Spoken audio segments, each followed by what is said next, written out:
আসসালামু আলাইকুম এভরিওয়ান, কেমন আছেন সবাই? আশা করি সবাই অনেক বেশি ভালো আছেন। আরও একটি নতুন ভিডিও নিয়ে চলে আসছি। যদিও এই ভিডিওটি আমার লফটের না, এটি হচ্ছে ফ্রেডি ওয়েবার নামে একজন স্প্যানিশ পোর্টার ব্রিডারের লফট। ওনার কবুতরগুলো অনেক সুন্দর। এই ভিডিওটি অনেক বেশি ভালো লাগার কারণে আমি শেয়ার করছি।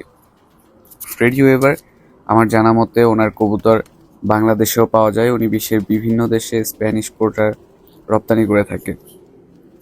এই কবুতরটি হচ্ছে আমার পছন্দের তালিকায় ফার্স্ট। স্প্যানিশ পোর্টার আর হচ্ছে বোম্বাই কবুতর, এই কবুতরগুলো আমার খুবই পছন্দের।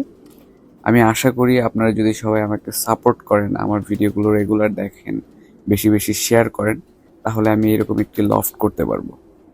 এখন আমার কাছে সব বোম্বাই কবুতর আছে। আশা করি আমি স্প্যানিশ পোর্টার নিয়ে কাজ করব। আপনাদের সাপোর্ট প্রয়োজন। আপনারা বেশি বেশি আমার ভিডিওগুলো দেখবেন, শেয়ার করে দিবেন। এই কবুতরগুলো কিভাবে ব্রিড করতে হয়, বাংলাদেশে কতটা ব্রিড করার উপযোগী, এই সব বিষয়ে আমি আপনাদেরকে ইনফরমেশন দিতে পারবো যদি এই কবুতরগুলো নিয়ে আমি সামনে কাজ করতে পারি। সবাই দোয়া করবেন যাতে আমি এই কবুতরগুলো সংগ্রহ করতে পারি। ওনার এই কবুতরগুলোর কোয়ালিটি মাশাল্লাহ।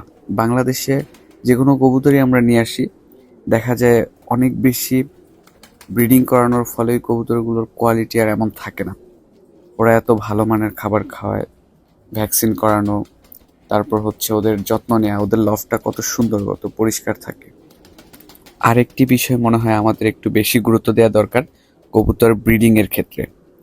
একটা নতুন ব্রিড যখন বাংলাদেশে আসে, ব্রিডাররা এত বেশি ব্রিডিং করায় ওই কবুতরের কোয়ালিটিগুলো নষ্ট হয়ে যায়।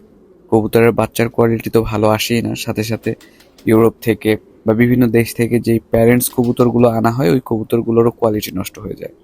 আশা করি ব্রিডাররা এই বিষয়টি লক্ষ্য রাখবে, ভালো মানের কবুতর কবুতর প্রেমীদের হাতে তুলে দিতে পারবে। আজকে এ পর্যন্তই। সবাই ভালো থাকবেন। টাটা।